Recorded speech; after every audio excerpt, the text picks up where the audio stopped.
ihr Lieben und herzlich willkommen zurück auf mein YouTube-Channel. Dankeschön, dass ihr wieder da seid. Ich freue mich sehr. Heute habe ich für euch ein Thema, was vielleicht nicht das ist, worüber ich immer spreche, aber es ist ein Thema, was für mich sehr wichtig war, was mich geprägt hat, was mich teilweise auch zu die Frau gemacht hat, die ihr jetzt gerade vor euch seht. Und das ist die Diagnose Brustkrebs, die ich damals vor fast 12 Jahren bekommen habe. Fast 12 Jahre. Wenn ich das so ausspreche, dann kann ich kaum glauben, dass die Zeit so schnell gegangen ist. Wo ist die Zeit geblieben? Unfassbar. Damals war ich 31, mein Kind war 3 Jahre alt. Damals habe ich nicht in Deutschland gewohnt, sondern in Spanien. Ich war gerade aus Hamburg weggezogen und es war, und das überrascht natürlich wahrscheinlich keine, by far the most difficult time in my life. Heute bin ich sehr, sehr, sehr stolz drauf, wie ich damals meinen Weg gegangen bin und stehe hier und bin super, super happy, wo mein Leben hingegangen ist. Aber alles hat natürlich damit zu tun, wie geht man mit so einer Situation um. Ich werde ein bisschen emotional, wenn ich darüber spreche, weil es ist halt noch immer für mich ein sehr, sehr, sehr emotionales Thema. Und die Entscheidung, dieses Video zu machen, war, auch wenn viele denken, ach, Silvi redet immer darüber, das ist etwas Wichtiges. Ja, ist es. Absolut, es ist so, so, so wichtig. Aber das bedeutet nicht, dass es mir nicht jedes Mal wieder ganz tief von innen berührt. Ich finde es aber ein sehr, sehr wichtiges Thema, denn auch in meiner Funktion als Schirmherrin von DKMS Live fühle ich es auch wirklich als meine Verantwortlichkeit, offen über dieses Thema zu reden, um andere Frauen Mut zu machen. Schirmherrin sein von DKMS Live liegt mich sehr, sehr, sehr am Herzen. Und ich bin sehr stolz darauf, dass ich nach so vielen Jahren immer noch bei dieser unglaublich tolle Organisation bin und dass ich sie weiterhin unterstützen darf. Damals, in 2009, war ich Mitte in meiner eigenen Chemotherapie und bin gefragt worden von DKMS Live, um als Dream Lady und als Schirmherrin damals in 2009 auf ihren Ball zu erscheinen, um mich selbst und andere Mut zu machen. Damals, wie gesagt, mit Perücke, ohne Wimpern, ohne Augenbrauen, in ein blaues Kleid, ich weiß noch ganz genau. Und da stand ich. Und mit mir viele andere Frauen mit dem gleichen Schicksal. Und das war ein Abend voll Mut. Und jetzt, 12 Jahre später, darf ich hier stehen als immer noch Schirmherrin von DKMS Live und bin begeistert von der guten Arbeit, die diese Organisation macht. Nämlich Frauen unterstützen in wahrscheinlich die schwierigsten Phasen ihrer Leben. Eine Phase, wo sie kämpfen um ihr Leben, um da zu sein für sich selbst, für die Familie. Immerhin sind sie noch Tochter von Eltern, die sich Sorgen machen. Der Partner, die auch wahrscheinlich nicht gut weiß, wie er mit so einer Situation umgehen muss und. Aber auch in dieser Zeit, wo ich damals kämpfte um mein Leben, war auch der Alltag da. Und der Alltag bedeutet, in gute Tage aus dem Haus gehen, quasi ein kleines bisschen Normalität wieder erkämpfen. Und bei dieser Alltag hat für mich damals auch gehört, mich gut fühlen in meiner eigenen Haut. Auch während einer Chemotherapie. Auch ohne Haare, ohne Wimpern und ohne Augenbrauen. Das heißt, etwas wie Schönheit, was vielleicht nicht gleich an erster Stelle kommt, wenn man denkt, okay, ich kämpfe hier gerade um mein Leben, ist Schönheit dann wichtig. Und ich kann vollmundig da Ja sagen. Ja, Schönheit ist wichtig. Ja, sich ein bisschen schminken an so einem Tag, wo man sich eigentlich dreckig fühlt, ist auch wichtig, wenn es geht. Ich hatte auch Tage, wo ich gar keine Lust hatte und nicht mal aus dem Bett gekommen bin, weil ich mich nachts 50 Mal übergeben habe. Aber da waren auch Tage, wo ich wusste, hey, meine Kraft kommt zurück. Und da wollte ich mal rausgehen und ja, unter den Leuten sein und mal spazieren gehen. Und naja, damals gab es Gott sei Dank kein Corona und gingen wir ins Restaurant oder mal was lunchen oder Damian abholen aus der Schule. Und natürlich möchte man dann zeigen an die Welt, erstmal hoffentlich, dass nicht alle Leute sehen, was ich da gerade erlebe, aber wenn sie es dann wusste, dann zumindest nicht mit einen Augen von Mitleid, sondern einen Augen von, du machst das, du schaffst das, du packst das. Und dieses bisschen Make-up und dieses bisschen Styling, was dann im Alltag vielleicht nicht das Allerwichtigste ist, aber könnte helfen dann, um ein besseres Gefühl zu kriegen.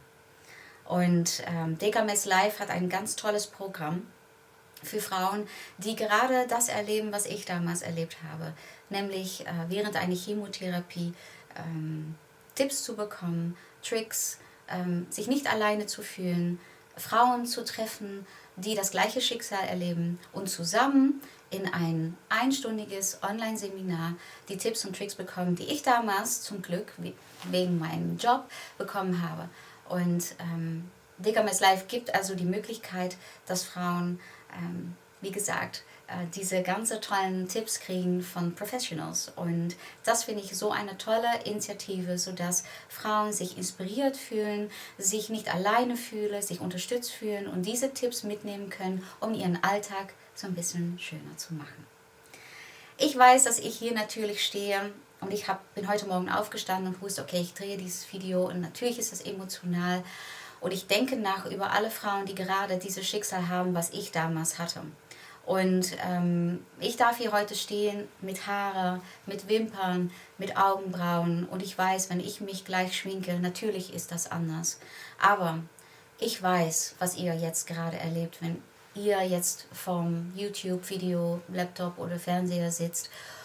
Und ich hoffe, ich kann euch in nicht zu schwierige Steps gerade gleich dann erzählen, wie ich das damals gemacht habe und wie ich mich gefühlt habe. Und ich hoffe, ihr könnt etwas davon mitnehmen und weiß, ihr seid nicht alleine.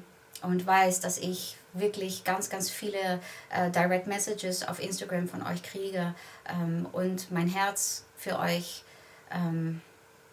wie sagt man das? Ich fühle für euch, was ihr gerade erlebt und wie gesagt, ich hoffe, dass ich mit diesem Video ein bisschen Mut machen kann, auch ein bisschen gute Laune, weil auch damals habe ich versucht, Positive Thinking ist alles, ihr schafft das, ich habe es damals geschafft und sicherlich zusammen können wir alles schaffen, was wir wollen im Leben. So ihr Lieben, und jetzt fangen wir mal an mit ein bisschen Make-up. Ich muss ehrlich sagen, gerade wenn ich mein Intro gemacht habe, ist mir so warm geworden. Ich bemerke einfach, dass das Thema mich immer noch sehr, sehr emotional macht. Aber ich will auch, oder ich möchte, wie man das so schön auf Deutsch sagt, auch ein Positive Energy verbreiten und deswegen, klar, rede ich noch ein bisschen über alles, was ich erlebt habe, aber währenddessen mache ich Make-up. So, Chemotherapie. Was für ein schreckliches Wort. Aber manchmal ist das der Weg zur Gesundheit. Das war es für mich. 6 Monate Chemotherapie, wovon 3 Monate am Anfang jeder Woche und 3 Monate in ein Zyklus von jede 3. Woche. Die Haare damals sind ausgefallen, schon nach ein paar Wochen, wo ich jede Woche die Chemotherapie bekommen habe. War da aber nicht so wirklich krank von dieser Chemo. Müde ja, aber keine Übelkeit. Die letzten 3 Monate waren, ja, das Wort übel ist da, der richtige Wort. Das war Horror. Das war Horror. Darüber ja, muss ich wirklich keine schöne Geschichte hier bringen, weil das war richtig, richtig, richtig heftig.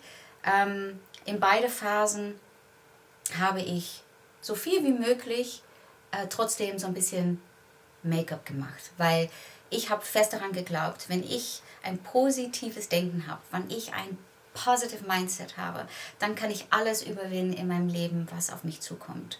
Und wenn für mich meine Kampfstrategie klar war, heißt, wenn ich den Anruf bekommen habe von meinem Oncologist, dass es dann doch Chemotherapie wird, weil eine Lymphknote gefunden worden ist mit einer kleinen Metastase, wusste ich, okay, ich bin nicht eine der Lucky Ones, die keine Chemotherapie machen muss. Ich muss es dann doch. Dann mache ich es so, dass ich weiß, ich gebe jetzt alles und ich werde das positiv angehen. Ich werde den Chemo zu meinem Freund machen und nicht mein Feind. Ich bin wirklich zur ersten Chemo gegangen und ich habe quasi gegen diese Typen gesprochen, weil die hängen dann da. Das dauert und das dauert. Und ich habe wirklich versucht, mein Mindset so zu machen, dass es meine Freunde werden. Und dass ich gesagt habe, liebe Chemo, ihr macht mich jetzt gesund, töte alles, was nicht gut ist in meinem Körper, alles, was nicht gesund ist, alles, was da nicht gehört. Und habe versucht, wirklich Friede zu schließen. Weil ich glaube, alles, wogegen man kämpft, arbeitet nicht für dich. So, damit habe ich angefangen. Und ja, Chemotherapie hat natürlich Effekt auf die Haut. Deswegen ist es wirklich wichtig, dass man dafür sorgt, dass die Lippen gut gepflegt werden, dass sie nicht zu trocken werden, dass die Haut eine schöne Feuchtigkeitscreme bekommt, dass man alles, was so ein bisschen fehlt an Glow, kann man draufpacken. Kann man machen. Ja? Und vielleicht ist das nicht, wie man wach wird, aber auf jeden Fall mit ein paar Tricks kann man schon schön glowy aussehen. Und ich habe heute natürlich schon mal die Pflege drauf gemacht. Und ich fange heutzutage immer an mit meinen kleinen Rosenquarzroller. Und damals war das noch nicht da. Da hat sich viel verändert in 12 Jahren, kann ich sagen. Aber das hätte ich dann wahrscheinlich auch absolut gemacht. Viele Leute reagieren unterschiedlich auf Chemo. Manche haben Akne, manche haben trockene Haut, manche sind geschwollen sehr. Das war ich nicht, aber ich finde es schon schön, um die Haut so ein bisschen wach zu rollen mit so einem schönen Rosenquarz. Und Rosenquarz ist auch ein sehr schöner Naturstein, was eigentlich steht für Liebe. Und ich finde das so schön symbolisch, dass man mit so einem Rosenquarz eigentlich sich selbst ein bisschen Liebe gibt. Und ich finde, es gerade in so einer schwierigen Zeit darf man wirklich alles, was Self-Care und Self-Love ist, nochmal extra machen. Für sich selbst. So. Und wenn die Haut dann wach ist, starte ich mal mit ein bisschen Glow und das mache ich jetzt gerade mit dem Flawless Filter von Charlotte Tilbury, obwohl das natürlich nicht das einzige Produkt ist. Da gibt es ganz viele tolle Make-up-Brands in einer Drogerie. Sorry, dass ich lache, ja, ich musste... für mich ist ein Video auf Deutsch immer noch eine ganz große Herausforderung, also bear with me. Schönes Deutsch. Egal. Okay, Filter, Glow, das ist, was wir wollen. Und ich mache das auf die Haut, auf meine Cheekbones, mein Kinn, meine Nase und ein bisschen auf die Stirn. Und das blende ich aus mit einem Make-up-Brush. Dies ist von MAC, aber es geht heute wirklich nicht um Brands. Es geht eigentlich nur um diese paar kleine Schritte, die man machen kann, sodass man so ein bisschen frischer aussieht. So, der Glow ist drauf und jetzt mache ich weiter mit ein paar Tropfen Foundation. Wie gesagt, ich mag es, wenn ein Foundation sehr leicht ist. Auch wenn man zum Beispiel das Gefühl hat, oh mein Gott, ich brauche einfach ein Kilo Make-up, um jetzt mich gut zu fühlen, brauchst du aber nicht. Wirklich ein paar Tropfen von einem schönen Feuchtigkeits-Foundation oder vielleicht ein Tinted Moisturizer ist auch schon schön. Ich habe jetzt zufälligerweise Face and Body von MAC, da ich die schön leicht finde und verteilt sich sehr, sehr schön. Ist nicht so schwierig, ist nicht cakey. Man kann es aufbauen, dass es ein bisschen dicker ist. Aber ich finde es wirklich sehr schön, wenn es ganz, ganz leicht ist. Und das pinsel ich jetzt ganz leicht auf die Haut.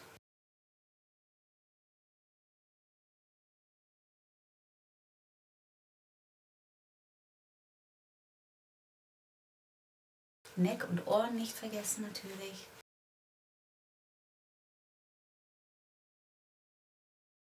während meiner Chemotherapie ist es natürlich auch normal, dass man nicht immer gut schläft. Das kann wegen Ängste sein, Stress sein, natürlich andere Nebenwirkungen von Chemo, die wir alle kennen. Und dann schläft man vielleicht nicht so gut. Aber wir haben Concealer für die Augenringe, die dann manchmal da sind. Und man kann schon viel kaschieren. So ein bisschen unter die Augen antupfen, wo man ein bisschen Rötungen hat.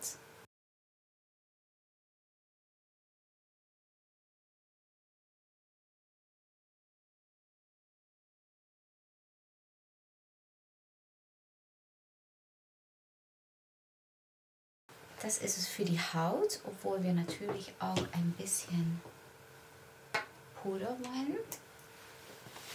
Bei mir war es auch so, dass während Chemotherapie meine Haut so ein bisschen trockener war. Trotzdem habe ich immer so eine ein bisschen öligere T-Zone.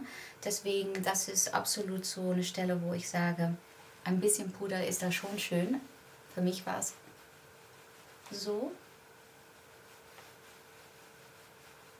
Hier lasse ich das aus, weil da möchte ich natürlich den schönen Glow behalten.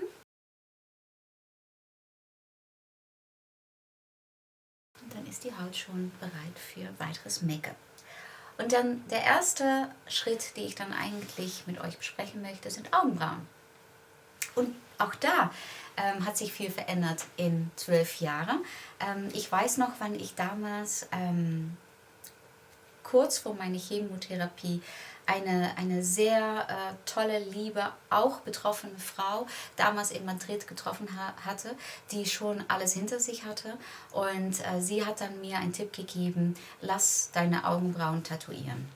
Das wollte ich damals nicht, weil damals waren die Augenbrauen-Tattoos ein bisschen zu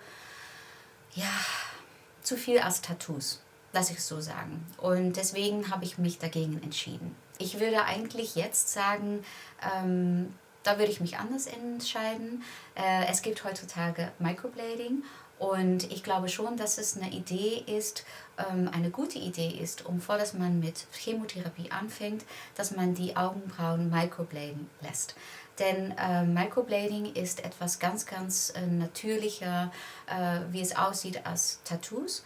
Und man hat dann auf jeden Fall die Möglichkeit, seine eigene Form so ein bisschen zu behalten, auch wenn die Haare ausfallen. Und dann hat man auch eine einfachere, ja, wie sagt man, eine einfachere Fläche, um dann wieder auszufüllen mit einem Augenbrauenpencil. Weil ich habe damals alle meine Haare verloren, auch Augenbrauen, auch Wimpern. Und ich habe wirklich jeden Tag so ein bisschen gekämpft mit, okay, wo waren meine Augenbrauen eigentlich? Und mit Microblading hatte ich das Problem nicht gehabt. Also, es geht auch ohne, absolut, ich habe es auch gemacht. Und was man dann natürlich braucht, ist ein gutes Augenbrauenpencil. Und da kann ich den MAC Shape and Shade sehr, sehr empfehlen. Das ist ein Pencil mit zwei Möglichkeiten. Es gibt eine Shading-Seite, wo man so ein bisschen eine grobere Fläche, so ein bisschen einen Schatten geben kann. Und das mache ich jetzt auch hier. Und es muss nicht so sein, dass alles ausfällt. Man kann immer noch so ein paar Härchen da haben, wenn man Glück hat. Ich hatte nicht dieses Glück, aber ich hoffe, viele schon. Und ich hätte dann wahrscheinlich viel mehr diese Seite dann gebraucht. Leider war dieses Produkt noch nicht da. Und das ist so quasi ein kleiner Stift. Und damit kann man sehr schön Härchen zeichnen. Und das hilft natürlich sehr, wenn keine Haare da sind, dass man das quasi draufmalen kann.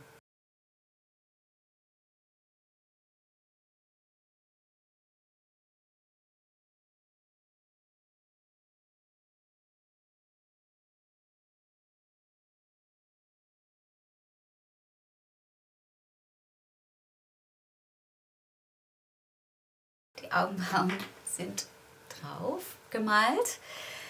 Und ja, dann können wir weitermachen mit Augen. Augen sind natürlich unglaublich wichtig, das wissen wir allen, für ein ausdrucksvolles Gesicht. Und wenn man die Wimpern verliert, ist das nicht so einfach, um ja, dieses Teil von Lashes zu ersetzen mit etwas anderes, was dieser Ausdruck gibt. Klar, in meinem Job oder mal, wenn ich wirklich ein kleines Event hatte während meiner Chemotherapie, habe ich natürlich False Lashes benutzt. Aber für den Alltag ist es schon ein bisschen komplizierter, um da wirklich auf eine Fläche, wo gar keine Haare sind, ein Lash schön zu kleben. Klar, es geht, aber ich verstehe auch, ich hatte es auch nicht, dass man dafür jeden Tag Lust hat. Trotzdem gibt es Tipps, um ein Augen so zu schminken, ohne Wimpern, sodass sie doch ein bisschen ausdrucksvoller aussehen. Und um das zu machen, habe ich hier eine Palette mit Lidschatten und ich werde da so ein bisschen ein ganz natürlicher Lidschatten dafür auswählen. Es ist so ein bisschen, ja, was ist das für eine Farbe? Es ist ein sehr schönes Beige, aber ein bisschen wärmer als Beige. Peachy Beige, nennen wir es mal. Und das bringe ich an auf mein Augenlid. Wie gesagt, diese Steps, die man dann macht, müssen nicht komplizierte, ausführliche Make-up-Looks sein. Es sollen einfach natürliche Tipps und Tricks sein, wo man sich wirklich in ein paar Minuten sich viel, viel, viel besser fühlt. Und wichtig ist natürlich, wenn man auch unten keine Wimpern hat, dass man auch da so ein bisschen Lidschatten macht, sodass da ein bisschen Farbe unter die Augen kommt,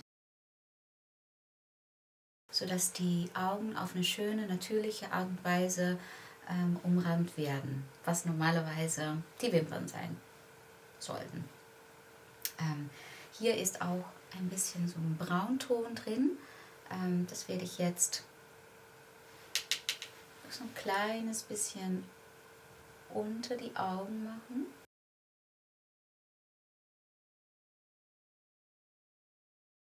Und egal welche Augenfarbe man dann hat, dann sieht man schon so ein bisschen, dann strahlen die Augen wirklich viel, viel mehr.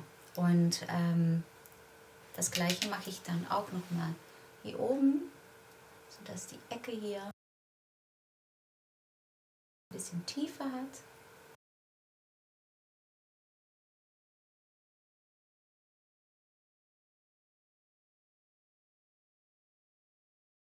Wenn man das ein bisschen übt, geht das wirklich ganz schnell. Was ich auch immer gemacht habe, und ich denke, das ist auch wirklich ein guter Trick, ist mit ein schwarzes Pencil, dort wo eigentlich dann die Wimpern sind, eigentlich in der Rand im Augen, aber nicht unten, wie wir alle so kennen wahrscheinlich, aber oben, weil wenn man das schwarz macht,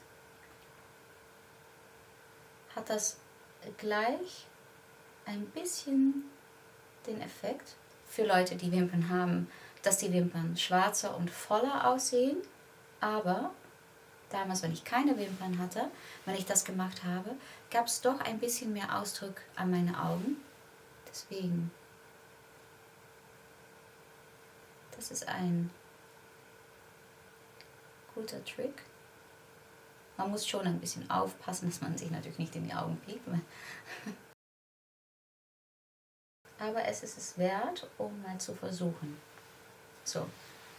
Ich selbst bin nicht so ein Fan von viel Linie in die Augen, aber auch das wäre zum Beispiel, muss ich ehrlich gestehen, wenn man da keine Wimpern hat, ist es schon schön, um vielleicht auch so ein bisschen ja, schwarz oder dunkelbraun in die Augen zu machen. Dort, wo man eigentlich normalerweise die Wimpern hätte, um das zum Umranden. Ich selbst mag sehr ein weich braunes Pencil, wie dieses von Charlotte Tilbury. Und damit gehe ich nochmal dorthin, wo die Wimpern sind. wie gesagt, ohne Wimpern gibt das dann ein bisschen die Illusion von Wimpern. Und man kann natürlich immer mal wieder ran mit ein kleiner Brush, um das alles nochmal schön weich auszuarbeiten. Weil sicherlich da ist es wichtig, um schön alles schön weich und natürlich und soft zu halten. Und damit ist jetzt für mich auch das Auge jetzt fertig. Ich, wie gesagt, habe die Augen betont, ohne Wimpertusche zu benutzen, um euch zu zeigen, dass auch das geht. Weiter machen wir natürlich mit dieser Glow, die wir allen wollen. Auch während einer Chemotherapie wollte ich unbedingt frisch und glowing und hoffentlich strahlend auszusehen. Das war natürlich das Ziel. Und heutzutage gibt es da, finde ich, noch viel, viel mehr Möglichkeiten, um dieses Ziel von ein glowing Skin zu erreichen. Und zum Beispiel gibt es tolle Produkte von Charlotte Tilbury, von NARS, viele Sachen, die wirklich dieses unglaublich schöne und gesunde Strahlen auf die Haut bringen. Einer meiner Favoriten, also diese ist ganz, ganz toll von NARS. Das ist ein Illuminator. Eine sehr, sehr schöne, hübsche Farbe. Und manchmal mixe ich so ein paar Sachen. Und es ist nur auf die Haut tupfen und man hat sofort so einen Glow-Effekt. Ein bisschen zu viel benutzen. Man muss schon ein bisschen aufpassen, dass man nicht wie ein Clown aussieht, ne? Aber ja, das ist wirklich toll. Und wie gesagt, das hatte ich vorhin auch nicht. So ein Glow kann man wirklich sich selbst geben. Und eigentlich reicht das schon. Ich habe immer noch einen kleinen Trick. Das ist der Beauty Light Wand von Charlotte Tilbury. Und ich finde die einfach sehr, sehr schön, um auch so ein bisschen das Lippenherz zu highlighten. Die Nasenspitze und ein bisschen auf die Nase. Natürlich muss man aufpassen, dass man nicht zu viel macht. Auch da, weniger ist mehr. So, und um das hier abzuschließen, gehe ich immer noch einmal zurück mit, wo ist denn jetzt mein, oh ja. Einmal zurück mit Puder. So, dann habe ich ein bisschen ein kleines Touch-up zwischendurch und dann machen wir Mund. So, Mund, ja, da können wir natürlich alles machen, was wir wollen. Ich bin immer ein Fan von sehr peachy, nude, aber ich finde auch so Tage, wo ich mich nicht so besonderes toll fühle, finde ich eine knallige Farbe, finde ich auch sehr schön. So, und deswegen wollte ich euch wirklich diesen Tipp geben. Mach mal rote Lippen. Mach mal pinke Lippe. Mach mal einfach was knallt, weil das gibt so ein richtig tolles Gefühl. Und ich habe dieser Lippenstift, oder ja, es ist ein matten Gloss von NARS und ich finde, es ist so eine schöne Farbe und der heißt Knockout. Toller Name auch und das ist wirklich eine Knockout-Farbe und die werde ich mal drauf machen.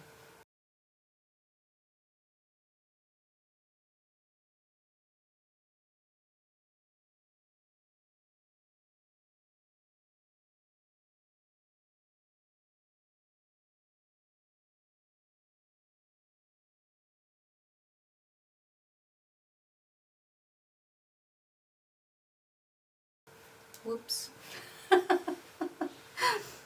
Upsi, upsi. Siehst du, bei mir geht es auch nicht immer gut.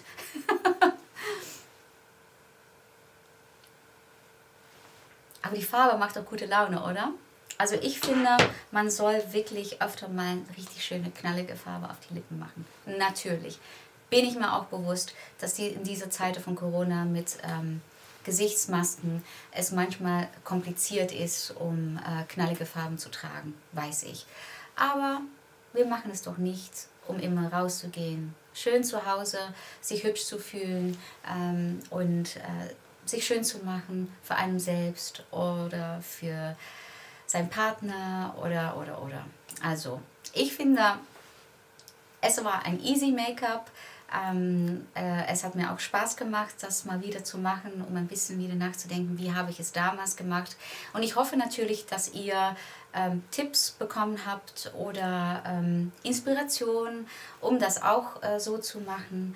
So, ihr Lieben, das Make-up sitzt gerade, aber ich wollte noch nicht abschließen. Ich wollte diese Zeit noch mal nehmen für euch, um ein paar Fragen zu beantworten. Denn ich kriege häufig Fragen von Frauen, von euch, Frauen, die die Diagnose gerade bekommen haben oder schon hatten, die Chemotherapie anfangen müssen oder mittendrin sind. Ja, kurz gesagt, einfach viele Frauen mit dem gleichen Schicksal.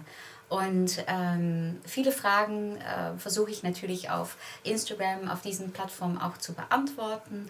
Aber ich denke schon, dass es wichtig ist, um auch auf YouTube hier da mal offen drüber zu sprechen. Und eine häufig gestellte Frage, die ich kriege, ist, wie ich umgegangen bin mit dem Haarverlust während Chemotherapie. Und das ist natürlich ein sehr, sehr, sehr schweres Thema, vor allem natürlich für Frauen. Natürlich auch für Männer.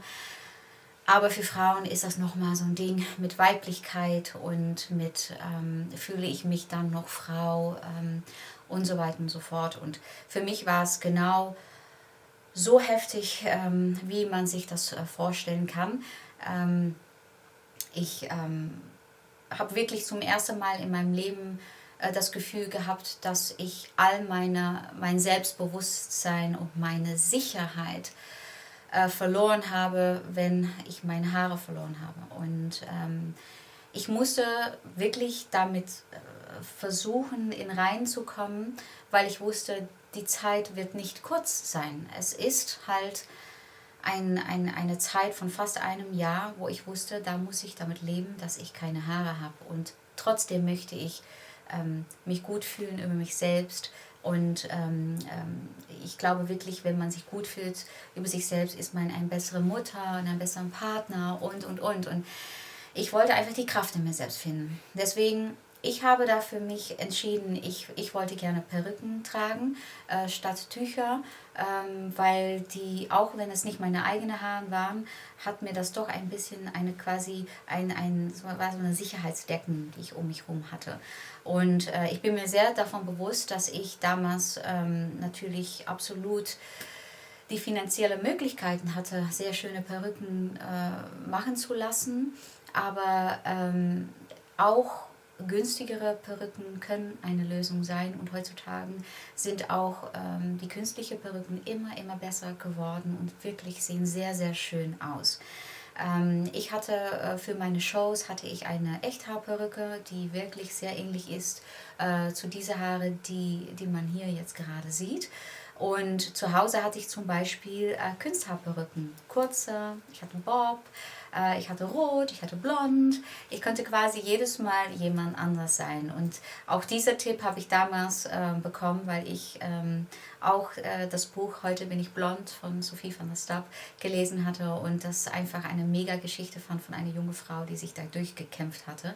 Und so war ich eigentlich auf die Idee gekommen, um das auch mal auszuprobieren. Also vielleicht ist das auch mal ein Tipp für euch, um dieses Buch zu lesen oder der Film mal anzuschauen, wie sie das alles geschafft hat, weil auch das ist und bleibt eine große Inspiration, wenn es geht um das Thema Krebs und wie man damit als Frau, junge Frau mit umgehen kann. Das Thema Haar war natürlich während der Chemotherapie ein Thema, aber natürlich auch nach der Chemotherapie. Wie geht man um mit, die Haare kommen zurück, aber man sieht gar nicht mehr so aus, wie man das gewöhnt ist, weil die sind halt 1-2 Zentimeter. Ich muss sagen, für mich war es eine Riesenbefreiung, die Perücke abzunehmen und mich zu zeigen an die Welt mit das kleine bisschen Haar, was ich hatte, ich habe jede Zentimeter gefeiert. Ich fand es eine unglaubliche Power, die ich da gefühlt habe. Und ich kann mich nicht erinnern, diese Art von Power, weil das ist eine Erfahrung, die kann man nur erzählen oder nachvollziehen, wenn man das selber erlebt hatte, wie man sich fühlt, wenn man diese Perücke abnimmt und man zeigt sich mit diese kurzen Haare. Und diesen Moment will ich niemals vergessen und ich bin so unglaublich stolz darauf und wirklich, wie ich meine Geschichte angefangen habe, eine lange Zeit her, weil ich dieses Video angefangen habe. Mein Gott, ist das lange heute, tut mir leid. Aber das, was ich gesagt habe, das ist das, mich zum Frau gemacht hat, die ich jetzt heute bin. Und jede Zentimeter, wie gesagt, gefeiert. Ich habe viel zu früh blond gemacht. Das wird wahrscheinlich kein Mensch empfehlen, aber für mich war es das Richtige. Das will ich auch euch noch mitgeben. Macht das, was ihr möchtet. Ich weiß, das sind so viele Experten, das sind so viele Leute, die es wirklich am besten wissen vielleicht, weil die das wissenschaftlich sehen oder man soll dies nicht, man soll das nicht. Ich glaube wirklich fest daran, das zu machen, was gut fühlt, was intuitiv dein Bauchgefühl sagt. Mein Bauchgefühl hat gesagt, ich habe 2 Zentimeter Haar, die werden blond sein. So. Und ich habe es gemacht, ich habe es absolut nicht bereut, ich fand es toll. Und die ganze Phasen danach, bis ich so quasi so zwischen kurz und Bob war und dann habe ich Extensions genommen. War das nötig? Nein, wahrscheinlich nicht. Aber ich bin einfach ein Mensch, wenn es nicht meine eigene Entscheidung war und ich kann mich wieder entscheiden über etwas, mache ich lieber das, was ich entscheide. Macht das eigentlich Sinn, was ich jetzt gerade sage? Aber so bin ich halt. Ich wollte langere Haare, weil, ja, obwohl ich die kurzen Haare, muss ich sagen, wirklich vermissen. Ich vermisse sie.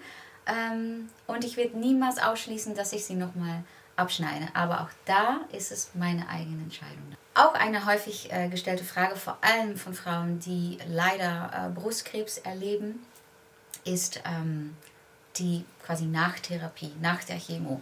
Und für mich ist das eine Hormontherapie. Das sind Tabletten, die heißen Tamoxifen. Das war für mein Brustkrebsgeschichte, die fast 100% Östrogen abhängig war, der richtige Weg. Tamoxifen und Spritzen von Soladex.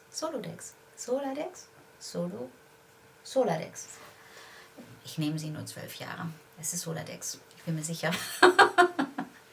Also Tamoxifen und Soladex, auch die haben Nebenwirkungen. Ich habe sie zu meinen Freunden gemacht, genau wie ich meine Chemotherapie zugesprochen habe. Und es hat funktioniert. Ich habe keine Nebenwirkungen von diesen 2 Therapien. Und da möchte ich auch nochmal sehr, sehr, sehr benachdrücken, dass ich wirklich a strong believer bin von Positive Thinking, Positive Affirmations, Visualisieren und Meditieren. Und ich weiß, es ist nicht für jeder, it's not everyone's cup of tea. Aber 10, 15 Minuten für sich selbst zu nehmen, jeden Tag, und das zu sagen, wofür man dankbar ist, erstmal wichtig, Dankbarkeit. Count your blessings, was ist alles schön an deinem Leben? Worüber freust du dich? Können kleine Sachen sein, wie schön die Blumen gerade im Garten sind, die Sonne, die scheint, das Kind, das dich anlächelt. Und dann auch, und warum nicht, mal ein paar Wünsche auszusprechen. Was möchte ich in meinem Leben? Was wünsche ich mir selbst? Und auch, wie gesagt, Medikamenten, die man nehmen muss, die vielleicht heftige Auswirkungen haben können. Mach es zu deinen Freunden. So habe ich es geschafft. Kann sein, dass das nicht für jeder funktioniert so. Das weiß ich auch. Es ist nicht umsonst, dass sie sagen, das und das und das kann passieren. Ich kann nur sagen, wie ich damit umgegangen bin. Und ich hoffe, es hilft einer von euch. Meine Lieben, dieses Video ist etwas, was mir sehr am Herzen lag. Ich danke euch, dass ihr die Zeit genommen habt, es euch anzuschauen.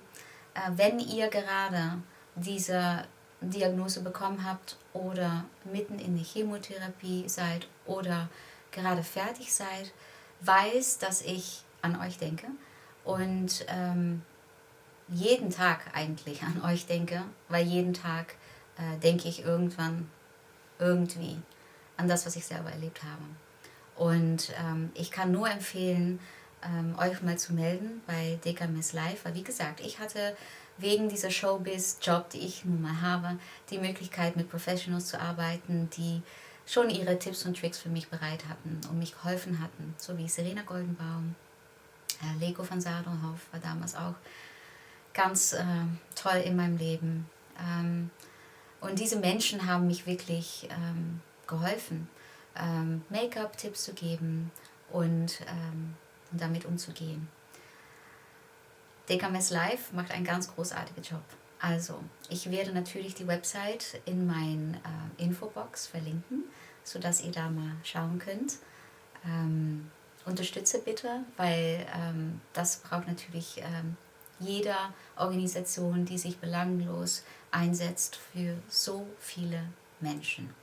Also, ihr Lieben, von meiner Seite aus ist es das jetzt. Ich danke euch, wie gesagt, einen ganz, ganz dicken Kuss. Und wenn euch das Video gefallen hat, dann bitte gebt es ein Like und gebt bitte einen Comment. Ich möchte gerne eure Gedanken lesen und von euch hören. Und ich freue mich schon auf das nächste Video. Ganz dicken Kuss. Eure Sylvie.